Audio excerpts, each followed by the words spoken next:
Hello, I'm Jonathan Mason, And I am Sonia Madison.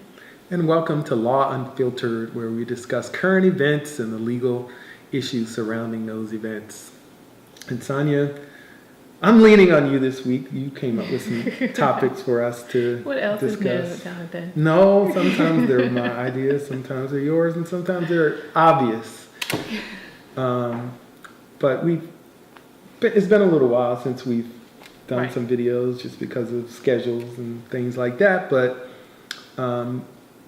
you brought up the topic of the issues with Mariah Carey and her called off. Was it a called off engagement or? Yes, so she was engaged to James Packer, who is this billionaire. I guess he's a businessman. And they have been dating for a while, like before her divorce with Nick Cannon was finalized. And she convinced Nick Cannon to finalize this divorce so that she could marry James Packer. And they were rushing to get married. He was seen on various outlets saying, "I can't wait to marry her," and expressing all his love to her. And then recently it was announced that they had called it off. And now she claims, "I'm so upset and I want damages because of he's no longer marrying her." Okay, but doesn't that happen? Like, isn't that a part of life? I mean, like, she's not the first I person that agree. that's happened to. So, I agree. what makes her entitled to whatever relief Well, there's she's yet to be seeking? seen if she is entitled to. Well, I think what is that's she? What is that's she? the What is question. she? Well, she trying to wants get? a ring. She wants to keep a ring, which we've talked about that before, whether or not that's a gift, a conditional gift, or it is an actual, definitive gift, to a permanent gift to another person. So she wants to keep her ring, which I want to say is worth like $10 million. Wow. Yes, and so they did work out this prenuptial agreement and that was one of the reasons why they couldn't get married as quickly as I think they scheduled their date for March 1st. And a lot of their attorneys, or at least his attorneys, were saying, well, this may not happen by that time because we're still negotiating this prenup, which from my understanding is 100 pages. So can you imagine sifting through 100 pages of terms and conditions before you get married? But anyways, and so he pretty much told his attorneys, listen, I'm getting married March 1st. I hire you to get it done, and what I want is what I get. So under the terms of the prenup, at least according to Miss Mariah Carey, she should get $50 million if the marriage doesn't work. So now, granted, they never signed it and they never got married, but she wants to enforce the terms of the prenup. But interesting enough, the prenup also speaks to jewelry, and it says that it's pretty much a conditional gift so long as we stay married, but she wants to keep her ring.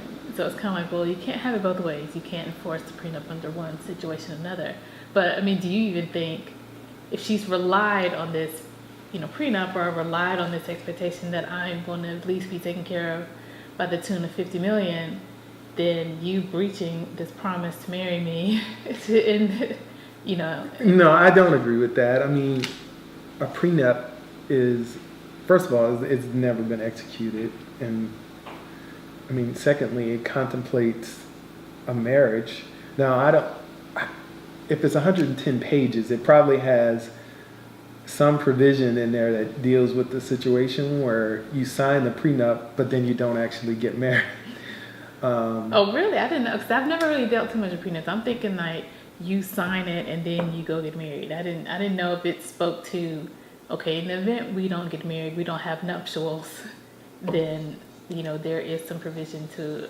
I mean, I would think I've only done a couple, over my career, but I was just thinking, what if a scenario where they sign the prenup and everything's going well, and then they leave the office and there's a car accident, and the husband to be is killed. So does that prenup apply, or should it? Should it? That's what I'm asking. Right, Do you right. think it should? Because I guess under that situation, different here than it was signed. Right. But I'd still imagine, but you still weren't married, so you weren't entitled to those terms and conditions until the nuptials. Right, because I think the purpose of the prenup is, it's sort of one of the purposes would be to compensate the person for the time that they put into the marriage, or to clarify who gets what after the marriage. Or to keep things separate. Or I know a lot of people, they just want a prenup to make sure the other person doesn't get No, yeah, assets. right. I agree. So, again, I haven't, and I don't know if the prenup has been made public, but I certainly haven't seen it. But it appears to me, or it would seem to me, that a prenup that hasn't been signed is just like any other agreement that's not been signed, unless,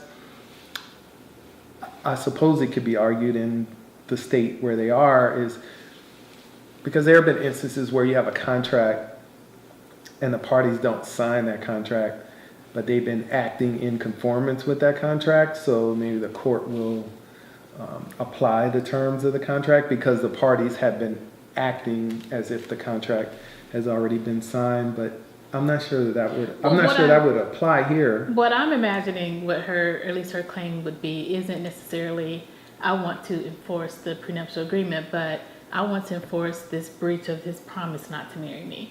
And if we're going to look at that in terms of what's my expectation or what is my damage, then we can look at the prenup to talk about what we contemplate or what we at least expected. So I'm imagining she's not saying I want to enforce a prenup, but she is saying I want you to look at it to determine damages if I have this underlying claim. And I think that's one thing that we've talked about earlier. I mean, whether or not she should have or did really rely on this promise when she got engaged, and whether that she should have a claim. Right. I mean, most states don't necessarily recognize that cause of action, and unlike Georgia, which clearly it does here. Right, it does.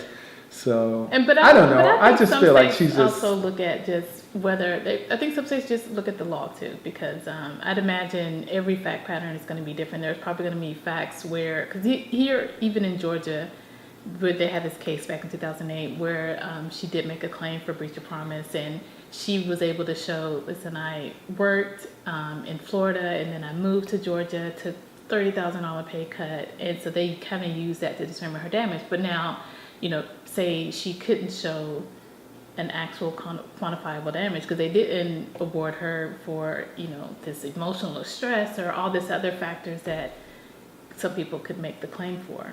No, I mean, I get it, but I don't know that we have that here. Like if she moved and sold her house and now she has to buy another house. But we have a prenup.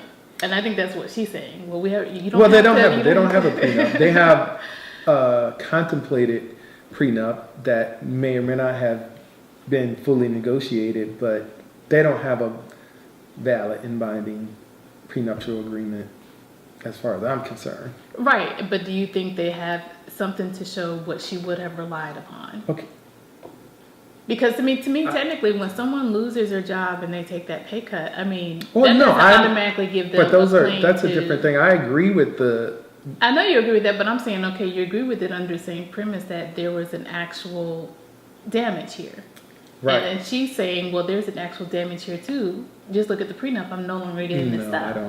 I don't agree with that. I don't agree with that at all. I mean, that's silly to me. Like, she's just being greedy. She's just plain being greedy. She's just like, oh, the prenup says I would have gotten $50 million. I'm going to try to get my $50 million because that's what I would have gotten if I had married him and been married for one day. I would have got my $50 million. Probably not, because it probably has a provision that says you have to be in the marriage for a certain length of time. Again, I'm assuming based on the fact that it's 110 pages that they're not just going to say. Well, it's over 100. I don't know like the exact number, but yeah. So, I don't know. I think it's just being silly and greedy, and I think she should just chalk it up to an L and move on. And it might also just be ego too. I mean, here you got out of one marriage. This is about to be your third because she's been married at least 2 times previously. It may have been more. I just remember the Tommy and then Nick Cannon. And so it could also just be an ego thing, like, and I am curious as to his reason. I mean, he hasn't said, but I am curious as to, you were so infatuated with this person 1 minute and then just instantaneously decided. But I did read that they went on some kind of trip and had a fighting, and if that was it, then they definitely weren't going to be ready for marriage because it's fights all the time, right? Yeah, I mean, but anyways, I don't know. Maybe he's a multimillionaire. He can Billionaire. billionaire. Right. That's what I meant to say. You know, He his- could probably get out of it, you know. He let her have her publicity moment, and then we'll see what comes of really of it. She might just get the ring, and he'll that's about probably, it. yeah. I mean, I think she'll end up getting something just to make it Settle it, all go go away. away. But I can't imagine her getting $50 million. So, We'll see. yeah. All right. Well, thanks for listening, and we will catch you next time. All right. See you next time.